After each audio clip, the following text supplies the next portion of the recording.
Good afternoon. Welcome to today's virtual art talk and discussion with longtime Heard Museum member and supporter Julie Dalrymple. Our newest exhibition, All at Once, The Gift of Navajo Weaving, has been made possible by the generous donation of Julie and her late husband, Mark. Director of Research Ann Marshall will moderate the discussion as Julie shares her adventures in meeting these amazing weavers featured in the exhibition. I'm Allison Lester, and I'm the Associate Director of Visitor Member Engagement.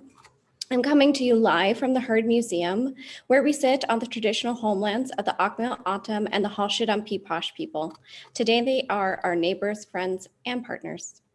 I have a few housekeeping items before we jump into the program. Today's event is a webinar, which means you will only see and hear from our panelists. The chat box is open, and we encourage you to talk with each other. Just make sure that you select everyone if you would like your comments to be seen by more than just me. And you'll be able to ask the panelist Ann and Julie questions at the end of the discussion. If you have any technical difficulties, you can call the membership helpline. That number I'm going to drop in the chat box now. You can go ahead and call that at any time if you need any help. You'll get a hold of Christina, our wonderful membership coordinator, and she can help you through any of those technical difficulties. Once again, I thank you all for tuning into this event. I can't tell you how much we appreciate your support of us, and I'm excited to announce that February will be Member Appreciation Month. So keep an eye on your inbox for more details. We'll have some special virtual programs, other treats in our coffee cantina, and even a members only shop sale. We also hope you'll join us this Saturday, again at 12:30 p.m. Mountain Standard Time for our next virtual art talk, a look behind the textile, where we'll feature a studio tour and discussion with the celebrated weavers, Linda Teller-Pete and Barbara Pete Ornelas, who are both featured in this exhibition. And of course, we hope you'll come see the exhibition in person if you haven't already. We are open every day except for Monday, and we even have early access hours just for our members on Saturdays and Sundays at 9 a.m. This is the perfect opportunity to visit. There are very few guests in the museum, and of course, we'll continue to uphold our safety procedures all times, including but not limited to masks for all visitors and staff, and for social distancing for groups, and limited attendance to no more than 100 guests per hour, although it would be very rare that that would happen. So now, even though you're all behind the scenes, I do like to have a little bit of interaction. We're gonna put up two polls for you. So they're two quick questions. So we're gonna go ahead and have the first one pop up. Actually, both will pop up. So first question is, who's seen All at Once in person? Let us know if you've had a chance to come and see the exhibition. And then who here has also collected Navajo textiles, whether it be, you know, passed down, or you've come to the Herd, to our wonderful weavers market, or in the shop.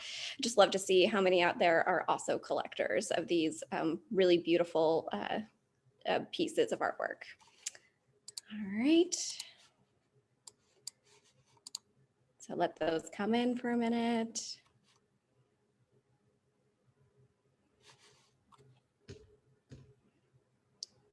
All right.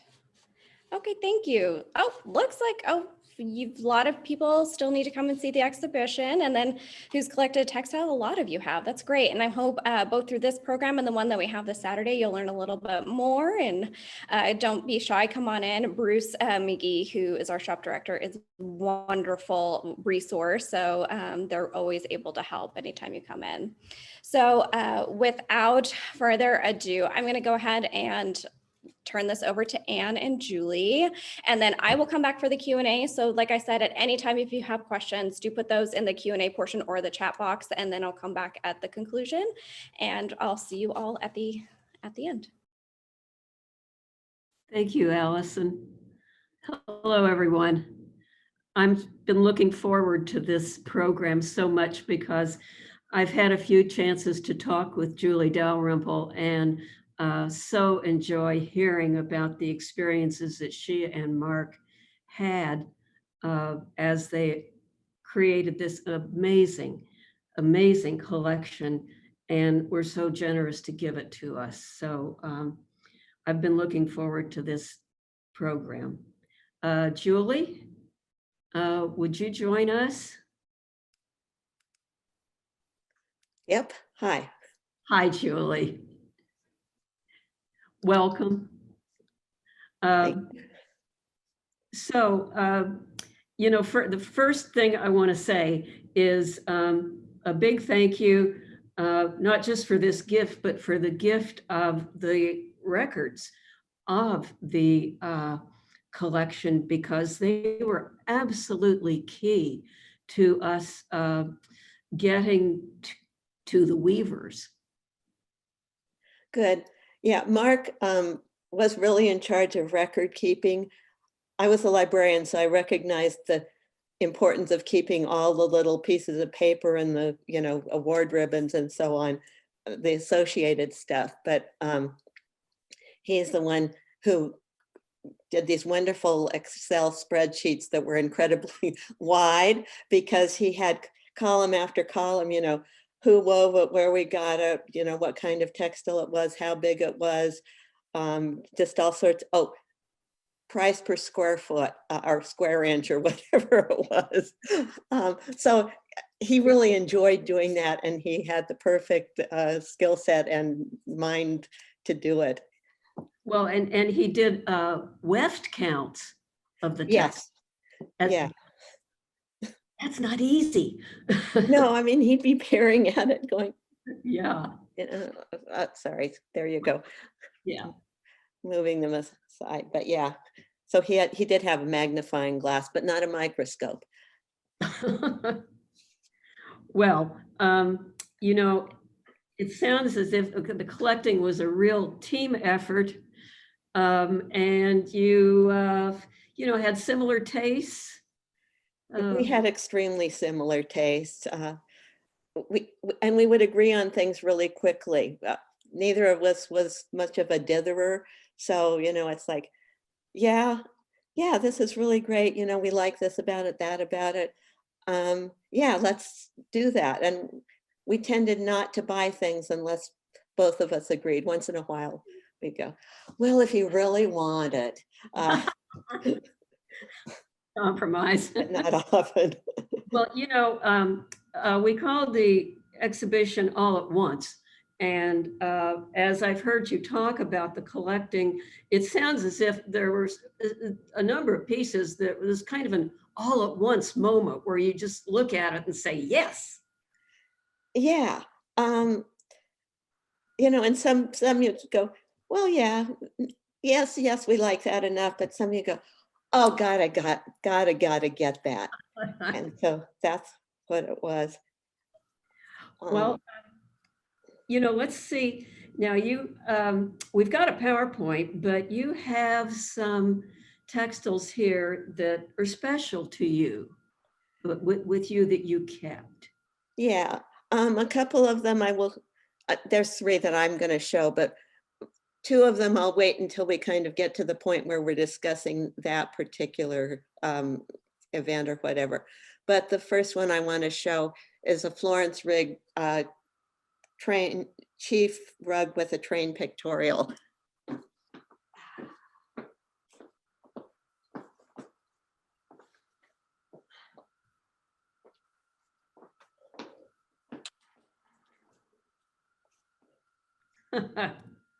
Isn't that wonderful? That's, gosh. Yeah, I mean, she's a great weaver, and you know, everything's very precise. The yarn and the colors don't bleed. But one of the things, this is one that we, after Mark was in hospice, but he was able to get around the house and use either his laptop in the hospital bed or the computer over at the computer desk. And this is one that we picked out then, and then we were able to hang it where he could see it the whole time he was sick. So if you notice the front, it looks like a bear. And Mark loved trains and he loved bears. So this was a great rug to have for him to be able to look at. And, you know, looking at the rugs, we had a couple of others that we were able to hang where he could see them. So that was something that I think he was able to enjoy. Now, so now, along with that, though, let's see. You've got you kept your first textile? Yeah, I did. Well, it was actually our second textile because before that I had bought a weaving by a local California artist of the Mendocino coast. And it, had very textured hot wool, a wonderful picture. And so we had that on our wall. So when we saw this other rug,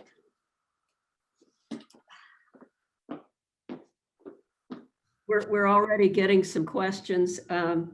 And one person wanted to know, you have your textile collection ran to about 500 pieces. Okay. So this is the storm pattern. yes, this is by Helen Walker, and it's Yep. very thick, it's coarse wool, it's got wonderful texture. I don't know how. Yeah. I'll move that up to the camera and maybe, yeah, you can get a sense of. You can get a sense of the texture. Yeah. Yeah. Well, it's a beautiful piece. So storm patterns were kind of always one of our favorites, I think. Well, you certainly gave us some wonderful storm patterns, a couple of which we have in the exhibition. Now, I noticed, let's see, too, it sounded as if 2005, when you went to Gallup, to the intertribal ceremonial, Yes, that must have been an exciting experience. it was. We'd never been before, of course. We started traveling to the Southwest because we loved the scenery. And Mark liked trains, so we're interested in his steam trains. But for this, we had gone to visit a friend who lived in New Mexico, who had worked for Mark as a student assistant at Stanford University. And Mark was the sound engineer for the music department. And so she'd, helped with music events, and they kept in touch. She was a longtime friend. So we went to see her, and she said, oh, let's go to this intertribal ceremonial. So we did. And we saw the rodeo, we saw dancing, but we also saw the art competition. And so we walked in and looking around, and way up high on the wall was this rug that looked really gorgeous. And so we asked if they would get it down, and it was kind of a big deal because it was high, but they did. So it's a wonderful rug. It's by Mae Jean Chester, just, extremely precise weaving, all these triangles. I'll show it to you.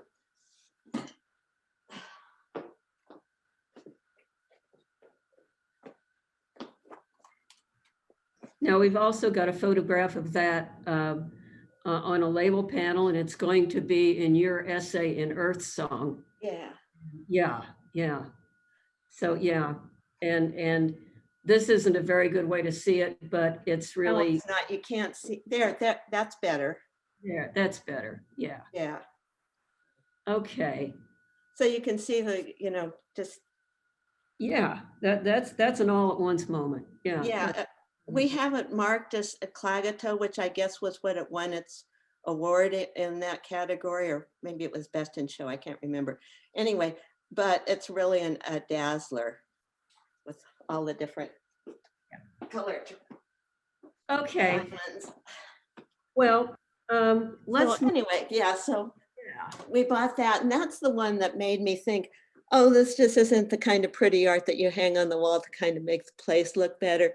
This is actually serious art. This is serious art. Yeah. And so Mae Jean Chester is certainly one of our favorite weavers. Okay, well, let's start the PowerPoint now. Okay. And I think the first piece that we have up is Yeah, Brenda Spencer. Spencer that you got in 2012. Yeah. And Brenda has a very distinctive palette. You got to meet her, didn't you? Yeah, I think we got this at the Hubble Monument, and I think she was working there at that time. Mm-hmm. So we have two pictures of her holding the rug up, and it's just such an amazing rug. you know, you think of Navajo rugs and normally you think of geometric Navajo rugs and you think of straight lines, but those curves are geometric too. But just seeing them in this weaving, it brings a whole different aspect to Wide Ruins rugs. And the color palette is just amazing. This, I think it's a little less pink and a little more purple in person is my recollection of it, but it's a gorgeous rug.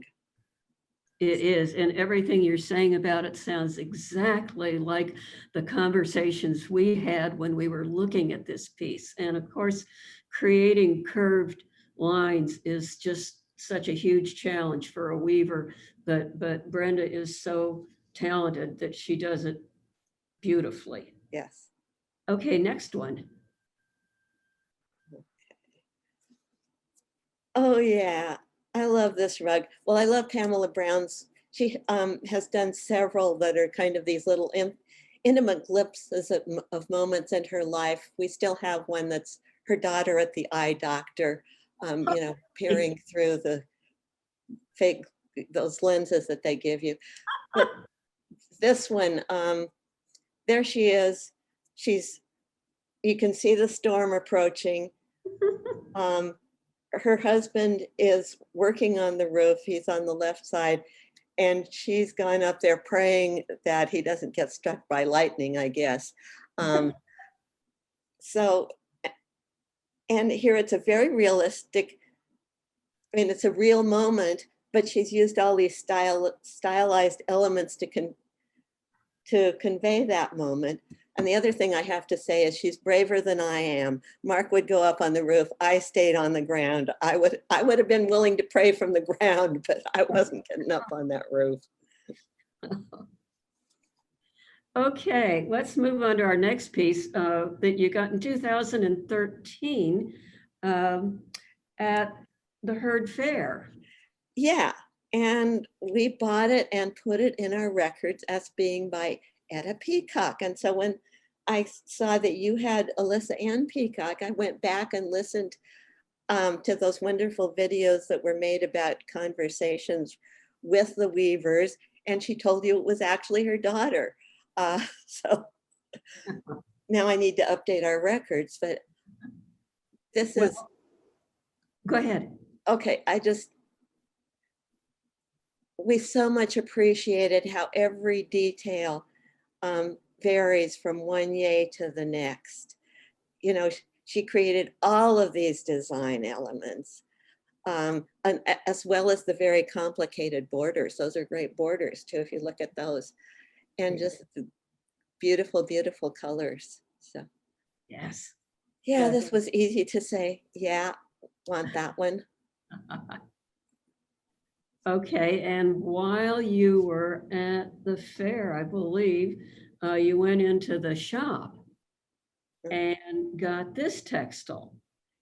Yes, Mark liked feathers. Mark liked lots of things. That was very nice of him. But this one, every feather is different. If you look at them carefully, you can see that there's different designs in them.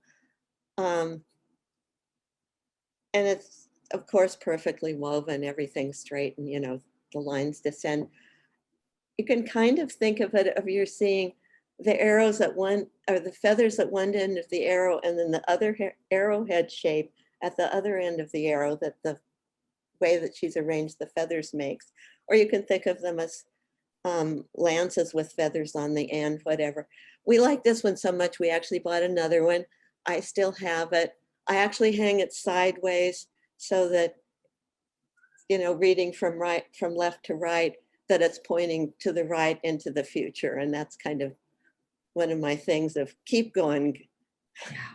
I when you know, I could just picture that. Yeah, going, it's just beautiful. It's beautiful. Yeah, usually I try and refer back to the pictures.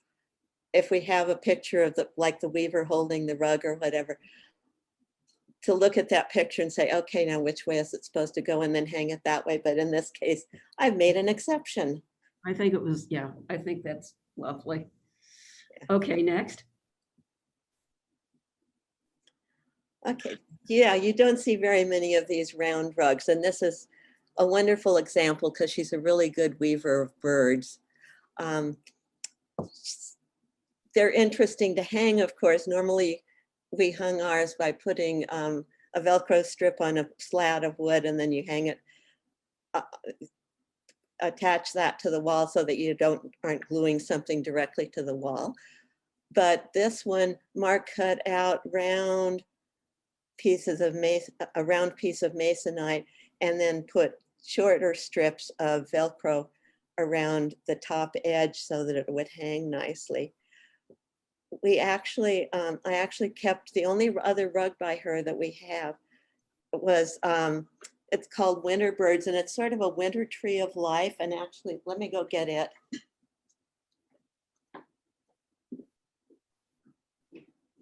We had, when we were hanging this piece, we had similar challenges. Let's see. I don't know if you can, I'm not seeing me, so I don't know if people can see this, but anyway.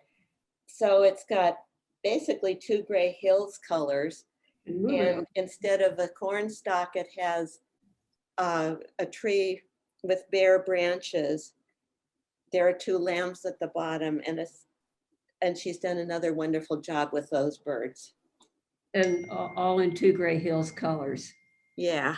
Yeah. And, you know, I noticed that you visited a number of trading posts. Yes, we did. Actually, I wanted to say that this was the year that we visited a lot of trading posts. We started visiting the Southwest, as I said, because we liked the scenery so much. And it was so nice to get out and see different parts of the country, and not, you know, all the popular tourist attractions, because you go to the Grand Canyon and that's certainly wonderful, or Arches, or wherever you go. But this kind of leads you down some by roads when you visit some of them. Puebloina was one of them, and then 2 Gray Hills is right there. You feel like you're kind of getting closer to the weavers, and you're seeing more about the land and life that they're living on, as opposed to when you're in a shop and it's kind of much more, or a gallery rather, and it's much more removed. I have to say, this year, 2013, we made the mistake of making 3 separate trips. And I think they were all to the Southwest, just the way the timing worked out for things that we wanted to do. So before that, our cats, who were then, let's see, 9 years old, I guess, hadn't been bothered. We had, you know, cat sitter and everything. They were very upset by this behavior. They peed all over the chair that I would watch television in. So, but I didn't like that chair, so I got to get a better chair. It gave me a good excuse. Okay, let's see our next slide. Oh, yeah. This one we got at auction at the Hubble Museum. We liked going to auctions. The first one we went to was actually, oh, no, let's see, did we get this at, yeah, we got this at the Hubble. We got, the first one we went to was Crown Point, which is a lot of fun. If, you know, any of the people who are seeing this have a chance to go there. They do it monthly. It benefits the community. And you get in there, you're looking through the rugs. There are still weavers bringing their rugs in. If you've already looked at all the rugs, you can go over and try and get to where you can have a good view of the rugs as they're arriving, and then follow as they're put on a table so that you can look at them more closely. They sell Navajo tacos and fry bread that they're making there in the school cafeteria. And you know, the whole thing is in the auditorium. So it's very different from a lot of, from say the Hubble rug, which is in a tent, but in a lot of ways it's much more formal. You get a program and everything. So it's fun going to auctions. The Hubble actually raises money for something else, so that's good. Let's see. Oh, yeah. Mark would, I wanted to say, Mark would do, again, all the record keeping. He'd note down what we wanted, what we were interested in bidding on. And my part was to waive the bidding number up in the air. So I Huh. would do that.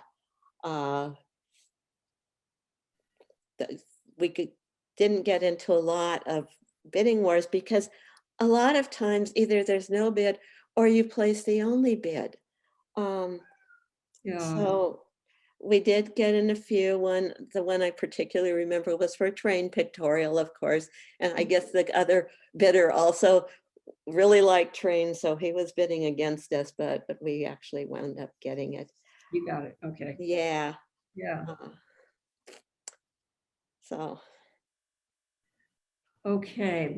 oh, I wanted to say Angeline came up and thanked us when we bought that rug, and then we thanked her for weaving it. So Good. it was very nice of her to do that. Well, it's wonderful to get to meet the weavers too. Yes. Okay, now this one is from the Nez family, and you were introduced to that family through the Getzwellers at Nijoni Ranch. Yeah. Steve Getzweiler has a lot of long-term relationships with a variety of weavers. And of course, if he knows one of them, he's likely to know different members of the family. So yeah, he has connections to a lot of great families that all do wonderful weaving. One of the nice things about his website is they have a preview thing called Looming Attractions, where you can see as the rug is being woven how much progress they've made since the last time you checked. So yeah, we never collected families just to be collecting families. It was always because we loved the rugs. But yeah, this family certainly does beautiful work. I mean, this is just an amazing rug. We had a program here, and Helene came, Ooh. and she said she had been, I don't know, she'd been wanting to weave what she called a fancy tiesnauspas. This is fancy. It is. And I was so glad she explained some things to us because, she got very abstract. Some of those large motifs are abstract eagle tails. Oh. Yeah. So, and she went into that some more. So, yeah. Okay, let's take a look at the next one that you got also from the Getzwellers, August of 13, Elverna Van Winkle. Yeah, I think we had about 11 of her rugs and 5 of them were Moki. So as I was going through sorting, I'm going, well, considering the small size of the collection that I'm keeping, which was still around 60 rugs, which is still more than I have room for. But, I wanted to weed it down to one, and I hadn't looked to see how many we had. And so I keep going to, oh, well, here's another one. Let's see, which one of these do I prefer? But yeah, she does a wonderful job on those, but she also weaves, a bunch of other styles. And so I love the colors. I love the design. It's so bright and cheerful. Yes, yes. Okay, let's do our next one. Lena Nez, okay, that's the Nez family. Yeah. Yeah. And we like tiesnauspas, but there's one particular frame that a lot of them do. And so we liked frames that were different outside of the rug. And this was certainly, the outside is even more intricate than the centerpiece in a lot of ways. it is. And you said this is from the churro collection, and you said, it was interesting, but not a deciding factor. Is that? Yeah. We weren't interested in collecting a particular weaver. It's just, if they did good work, they did enough good work that we were likely to get more than one of their rugs. And churro, I'm really glad that the churro sheep are you know, being bred and raised and used, but that didn't enter into our decision. It was an interesting side piece, side effect, or side comment. I don't know what you call it. Okay, let's see. The next one is by Elsie Baya. Yeah, Yes. she's a great weaver that we had a lot of, and I think we did get to meet her. She was weaving on the outdoor patio at Najani Ranch. I think one of the last times that we went there. So Yeah. this is gorgeous. Well, now, I'll ask people to remember this because a little bit later on, we've got another piece by her that is entirely different. So, okay, next. Okay. Yeah. Yeah, this tells you we liked all sorts of things. I sort of would have thought this looked like something out of science fiction almost. Mhm. You know, something on landing on the moon maybe. But I didn't mention that to Mark because he didn't like science fiction where I did. So yes, these are lovely yay tails or yays. Yeah, well, I'm just so glad night. you got it. Yeah. You know, I think that's terrific too, that you were interested in variety. You weren't, you know, narrowing it down to, you know, we want to collect white ruins or, you know, we want to. No, we just like to collect things that we liked. And if we narrowed it down that much, it would have looked too much all the same. Whereas we were looking for things that were different, with, I guess, the exception of the Elvie Van Winkle monkeys, because but even they had their differences too. Yes. But we didn't have a preconception of what anything should be. We grew up on the West Coast, Mark in Washington, and I grew up in California. And so, you know, we'd seen pictures and possibly even some actual Navajo rugs, but we didn't have a lot of ideas set in our mind about, well, this is a prime example of a Navajo rug. This is a prime example of something that speaks directly to us. Yes, yes, excellent. Okay, let's see the next one. Yes, Charlotte Bouquet. Yeah. Trees of Life were another format of style, form, whatever, that we liked. But this one is so unique in that she's followed the traditional pattern. There's the corn stalk in the center, but everything is so realistic and detailed and brightly colored. It's just wonderful. Just details in the feathers, details in the leaves, just detail differences in the way the birds are sitting. Mhm. So I don't know how she got those birds to sit still and pose for her. Well, you know, I have had bird watchers. We have some pieces of hers and say that she used an Audubon bird guide or something like that. Oh, Yeah, because a real birder can look at these and know exactly what they're looking at. So I want to know what that one in the upper right is. That is so colorful. it is. He doesn't turn up in Arizona, I don't think. Okay, let's look at the next one. Yeah. Oh, there's the rug auction. Yeah. It's a wonderful picture, but it did remind us of going to the Crown Point auction, where, as I said, you see the weavers bringing their rugs in, and they know each other, so they're standing. A lot of them do, not everybody, but so they're standing there in line chatting while they wait for their turn to get signed in and have their rug given a number and taken over to the table for people to look at. So. One of the Mellon fellows who was a co-curator on the exhibition pointed out the gals holding the weaving of the horse you know, that she put a pictorial in a pictorial. So Yes. that's pretty Yes, you nice. get two for the price of one, I guess. Or actually, if you count all the little individual rugs, maybe you get a Yes. really good bargain. Okay, next. Okay. Yeah.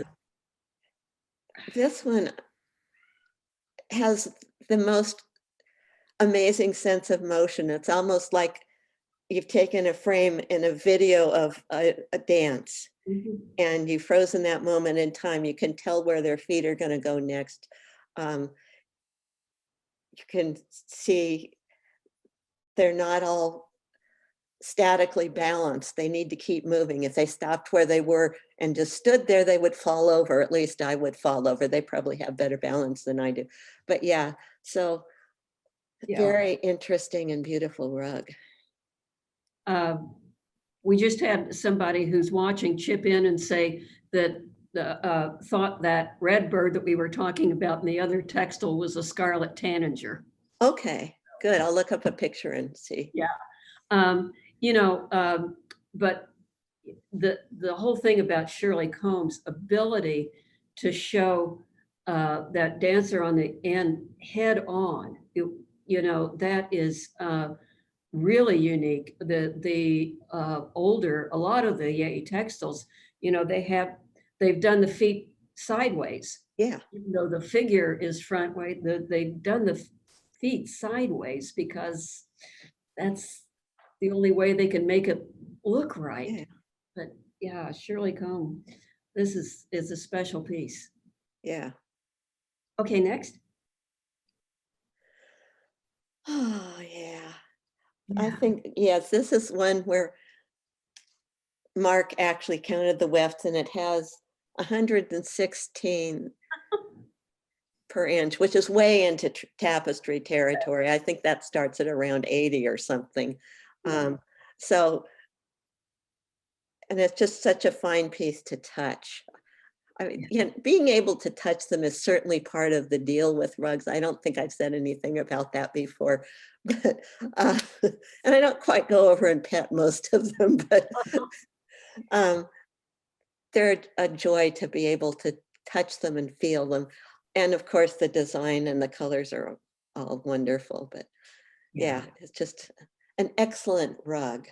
Yes, it is.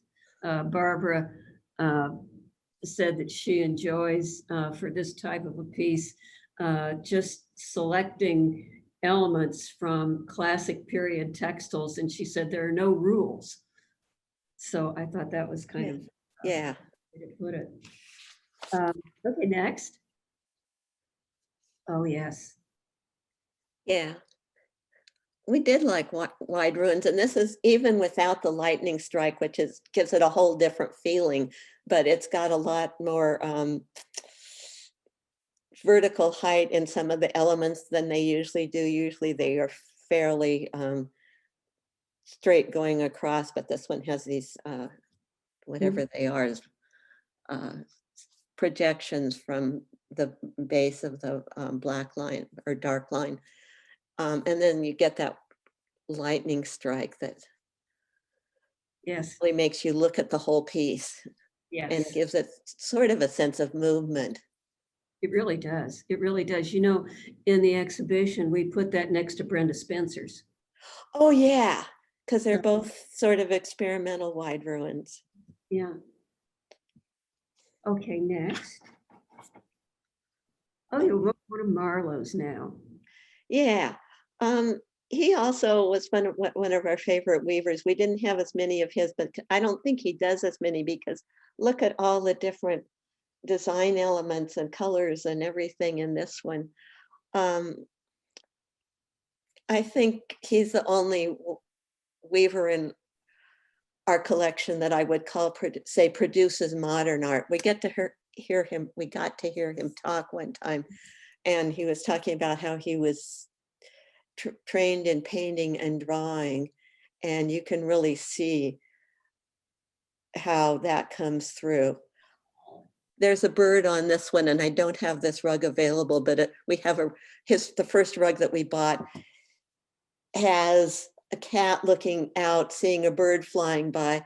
The cat has a mental picture, you know, one of those thought bubble kinds of things, of a bird roasted on a platter, and the bird is looking at the cat and sticking out its tongue. So, along with everything else, he's got a sense of humor. So Really, that's wonderful. Yeah. And we've got, yes, this by Marlowe, yeah, Scrap Girl. It's a beautiful portrait, isn't it? it's amazing. And I was so glad I looked at the videos of discussing what the weavers had to say about things, and that he used all these little scraps of color yarn that he had in completing it. So just, yeah. And the butterfly up at the top, it's, Yes, the more you look at it, the more you see. yes, yes.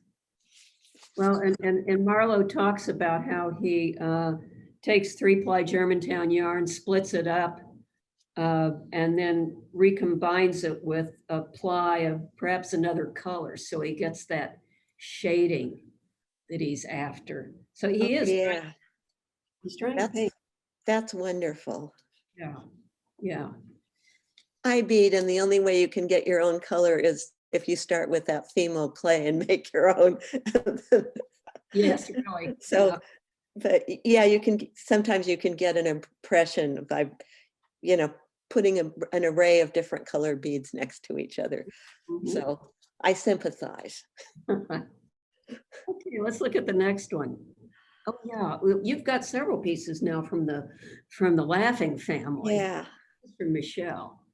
yeah, and a lot of everything I can think of by theirs, and I'm not sure that it's totally so, but I think mostly of their landscapes, which are so gorgeous. And the lines, Mark was a geology major in as an undergraduate. And so it's like you're seeing the strata in the rocks. It really brings that out. Mhm. And, you know, looking at this one, the other thing that, and we're not making this analytical an analysis of it as we're looking at the rug deciding to buy it, but later on what I see is you've got 3 sort of aspects of time. You've got the very unchanging landscape of the canyon land. You've got the always shifting but random changing sky as the background, and then you've got the intentional flight of the eagle across the piece. So it's amazing in a lot of ways.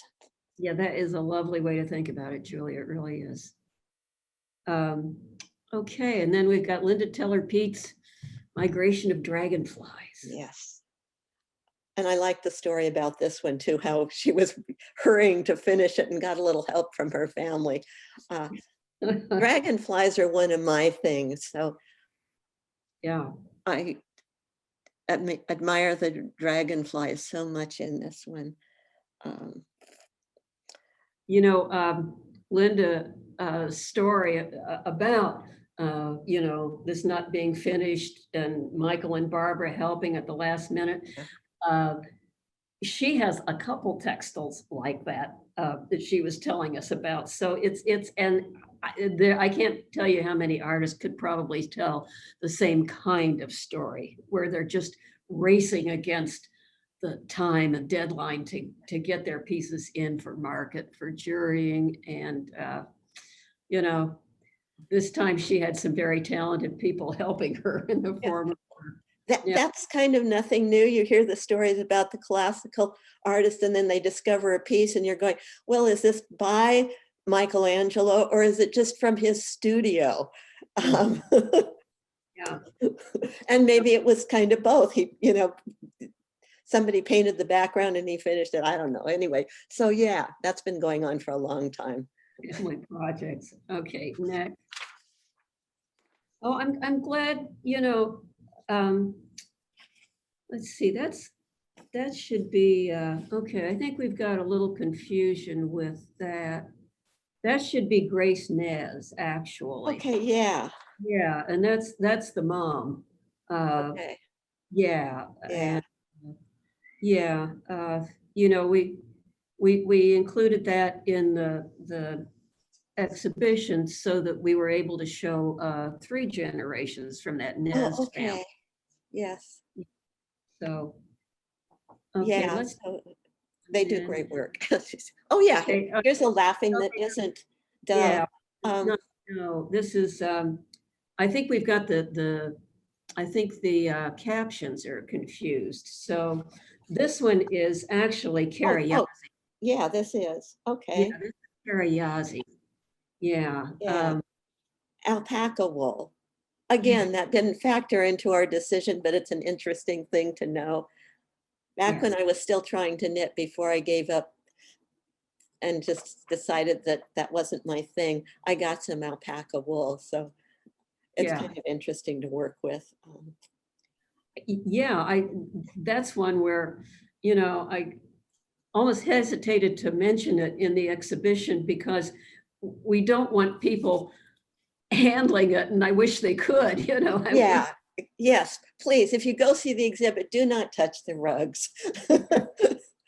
I get to touch the rugs I kept. If I go to the exhibit, I will still keep my hands off them. Oh, bless Oh, your. the other question you asked was about looking for innovative, and Yeah.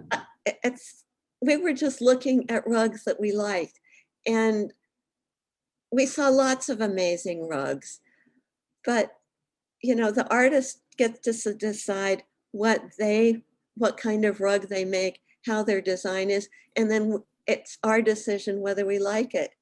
Mhm. And somebody else is going to react totally differently to it. So Yeah. just, there are great books that I've never read and I've started them and I'm never going to finish. Um, but artists have to be free to create the image that they have in their mind. Oh, you're so right. You are Yeah. so right. Okay. Yeah. When I was looking through the ones that you sent me, I think it was Michelle on that earlier one, Canyonlands with the eagle flying across, where she was talking about the cochineal dye and how it smelled. And so she got in a batch and she just rushed to do all the dyeing of all the different colors that were in that one. And I don't know if she gave some of that to Charlene or Charlene had her own wonderful cochineal experience, or maybe these aren't even cochineal dyes, although I bet they are. But yeah, the colors in this one are outstanding also. Yeah, sunrise. Oh, and I think you said she was surprised there wasn't a bird in this one. Yeah, that was her comment too. She said, huh. Yeah. Okay. Well, now a little bit ago, I wanted people to remember Elsie Baya had the corn plant yays and things like that. And here's Elsie Baya off on a whole different track. Yes, this one is just so amazing. What you can, we've talked a lot about the amazing colors, but this is what you can do with kind of a narrower range of colors. And actually, there's one more example that I hope we get to that's even fewer, but just, Okay. How you design it and lay it out and juxtapose the different colors. Okay, next. Here's Marla again. There's a storm. Yeah. And looking at this one sort of looks so supernatural. The clouds look a lot like the ones in that Pamela Brown one of her on her roof, but that's a glimpse of a moment in her life. And this looks like a whole supernatural thing where the storm itself has this kind of power that it's deciding what it's going to do and blow. And actually, we've been having gale warnings, so we've gotten a little of this. No clouds, unfortunately. We need the rain, but yeah, it's been blowing like that outside for a day and a half. Yeah, and it's coming our way. Okay, there's the next storm. Very different storm. Yeah. I don't know. Every time I look at this, I wonder if the animals look so big that I sort of wonder if those prehistoric predecessors that were also huge and overgrown, maybe were around when the monuments were shaped anyway. But yeah, replacing what traditionally would be the four sacred mountains position on the storm pattern with the monuments is just a wonderful and fun choice. Yes, yes, it is. Okay. Yeah, Mary Lou's. Yeah. If this is the one I'm thinking of, I think we looked at it more carefully because she used some metallic yarn. Maybe I'm wrong. Absolutely. No, you're absolutely right. It has Yeah. silver metallic yarn in it. You know, which is very untraditional. And we're going, well, yeah, we really do like that. It just took a moment to reset again our expectations. Yeah, Mary Lou is very innovative. We have one of her pieces traveling in the Color Riot exhibit that is a wedge weave. She's doing water and it's almost sculptural. So, Oh, yeah, wow. yeah, very I talented. hope I get to see that. You know, I'll have to track it down when I finally have a vaccine appointment for February 14th. So I'm looking forward to being able to come see not only this exhibit and my family in Spokane, Washington, but also just get out of here and see some other parts of the world. February 14th. Yeah, Valentine's Day. Huh. Yeah. And here's another piece by Linda, her homage to the Long Walk. Yes. Uh, More use of wonderful red, and again, exquisite weaving. yeah, yeah. And I don't think I remembered or knew that this was an homage to the Long Walk, so I was glad to learn that. Yes, yes. Okay. Oh, yes, this is Selena Yazzie, Yeah, cornstalk, yay. yeah. So combining the cornstalk with the yay, and I don't know if that's traditional in any other way, but to us it was certainly different and interesting. Plus she's, you know, woven 1, 2, 3, well, 4 if you count the outer black border, 4 separate borders for this, which is pretty special. Yeah, I'm glad you're pointing that out because that is really remarkable. Yes. Sometimes, as you said before, the attention that's given, the detail that goes into the borders can be really as important as what's going on in the middle. Okay, next. Oh yeah. This is just, the colors are all on the subtle side, not shy, but kind of muted. But she's just used them in such a wonderful way and combined so many complementary colors. I think we had one that had 75 colors and Mark probably counted them all. I never had that much patience, but this is. We might have used that in label text, so I'm relying on him to count it. Yeah, so this is a beautiful rug. And you got this one at an auction at the Museum of Northern Arizona, and this one also at the same auction, I believe. Yeah, this one, you know, it was unlike anything else that we had. It's 2 colors, super bold design. One of the things we always looked for was the amount of design in a, you know, in the area. You don't want to cram too much into a small rug, but if you make a big rug, unless it's really different and striking, you can't get away with just very minimal design. You have to have some contrast, and it can be big like this, or it can be smaller, but it's an sort of ratio of design to area that we always looked at. Okay, I think this is the last one we've got now. Yeah. Finish it up with Harlow. Yeah, love the skateboarder. Actually, this one has, you know, that sense of motion that that I was talking about in Shirley Combs' rug.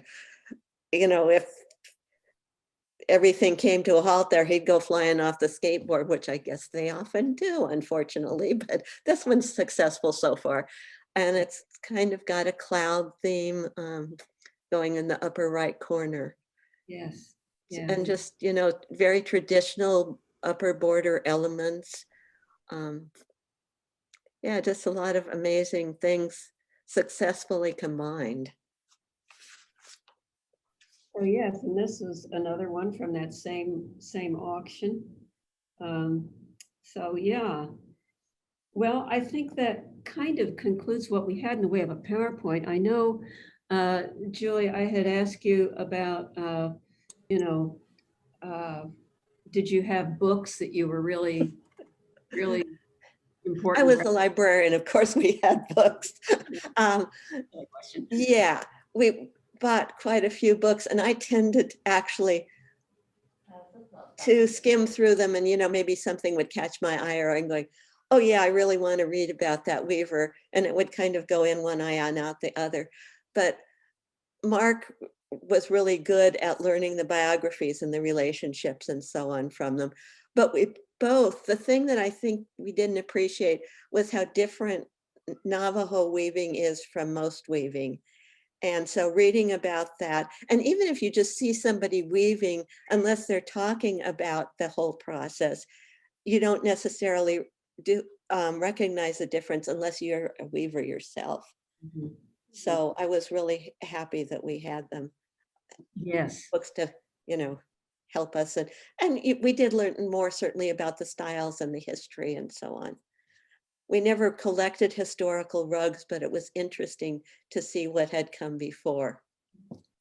I agree. Yeah. And fortunately now more and more weavers are writing.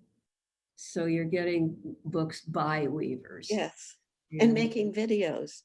And you Oh, were talking about visits to the artist's studio where you can see if they come and do a demonstration, they bring their loom. They don't bring all their, you know, 1,000 balls of yarn, maybe their dye pots, whatever. You don't see the whole picture. So visiting the artist studios is great.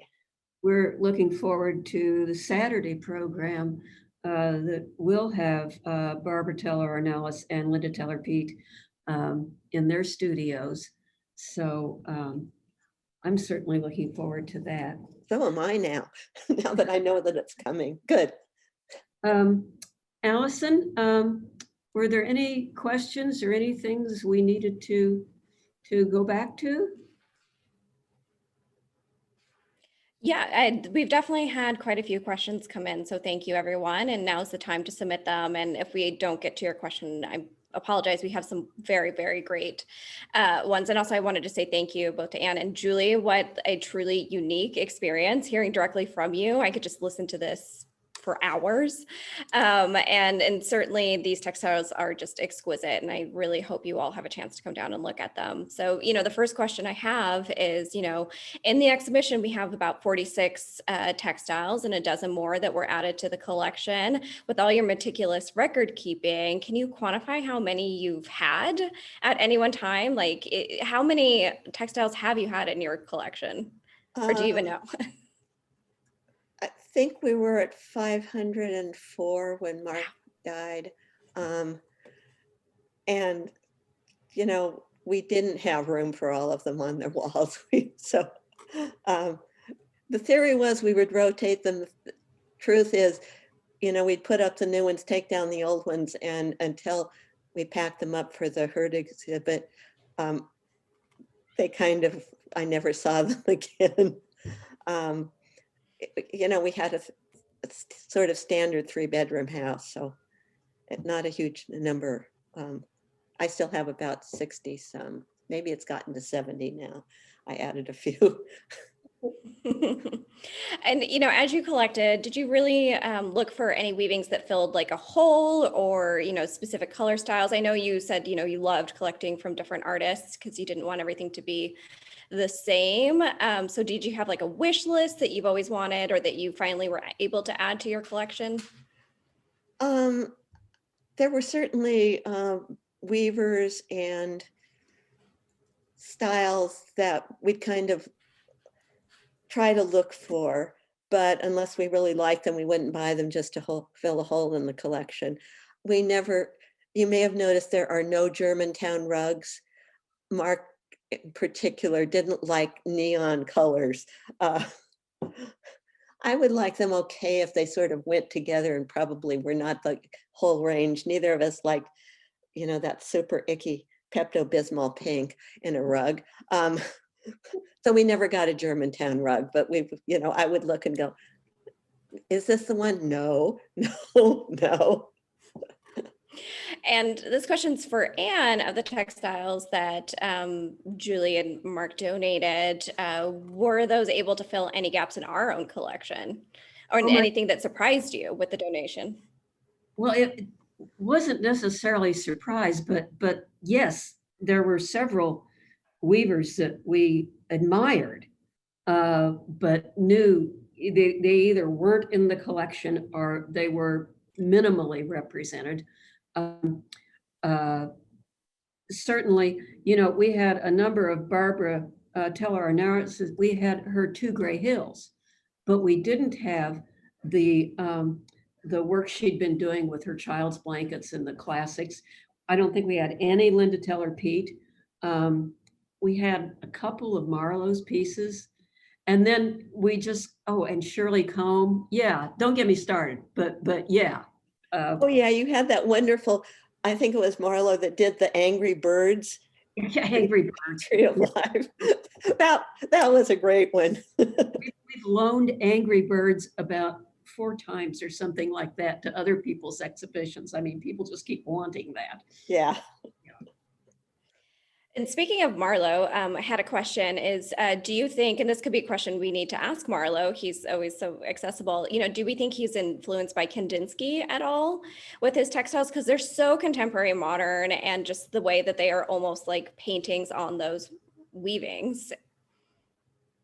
Well, honestly, you should ask Marlowe, but it wouldn't surprise me a bit with his background in studying art history and painting. Wouldn't surprise me a bit. Yeah. Yeah. So it's a unique combination of, you know, elements from the modern painting world and from contemporary and traditional Navajo weaving. So it makes him really interesting. Mhm. I'm happy if anyone has any further questions. Is there any textiles? Maybe if you could hold up the last textile that you had. I think a lot of people really wanted to take a minute and like kind of take them in on the screen. Okay. Let's see. Okay. This is the Winter Birds Tree of Life by Esther Yazzie. Yeah. Let's see. Yeah.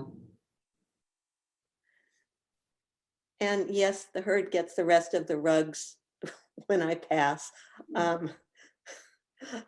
But so I hope you keep this one. Well, I'm going to ask just one more question, and this is for both of you, or maybe specifically Anne. When did pictorials become so popular in Navajo weavings? Oh boy. Well, you know, you go back to 19th century. I mean, people, you know, start to pick out small elements of pictorial, but then really early 20th century, that's when you start to see the developing, and it just keeps growing, frankly. You know, in Color Riot, we had a wonderful piece with, there was only one pictorial in Color Riot, and that's like 1890s or 1900 with the birds that looked like, you know, they came out of Jurassic Park and things like that. Yeah. But it's been something that just keeps developing in the 20th century. And you get to the 60s, 70s, and weavers start making them more three-dimensional and rounded shapes. And Florence Riggs' family actually has done a lot with very lifelike pictorial pieces. Yeah. Mark actually objected to the different scales of different elements in a lot of pictorials. He didn't want the cow to be as big as the tree, or, you know, tiny tree, big cow. Not, but totally wasn't totally perspective. So it was sometimes hard to convince him that we should get something. I think, you know, the more skillful ones, even when they do that, succeed. And so we have quite a few. I've got one wall that's pictorials. That's not all of our pictorials, but just it's sort of like the portrait gallery in an English mansion, only ours is no pictures of us, no pictures of ancestors. Well, thank you both again. I really appreciate it. And, you know, sorry if I wasn't able to get to your questions. We will have a brief survey for everybody. So as soon as you close out, it'll send you to take that survey. We definitely want to hear about how you enjoyed this program, any thoughts that you have for further programs as we continue to do this and offer these. And this will be recorded and posted to our YouTube channel. All you have to do is go to YouTube and search Herd Museum, and then it'll be in a playlist called Virtual Art Talks. So this will be available after the fact. And again, thank you so much to you both. And Julie, this has been so wonderful. And I appreciate you taking the time and talking to us, and look forward to seeing everyone soon. I hope so. I want to see you guys. I've never met you in person and I want to. Absolutely. Me too. All right. Bye, everybody.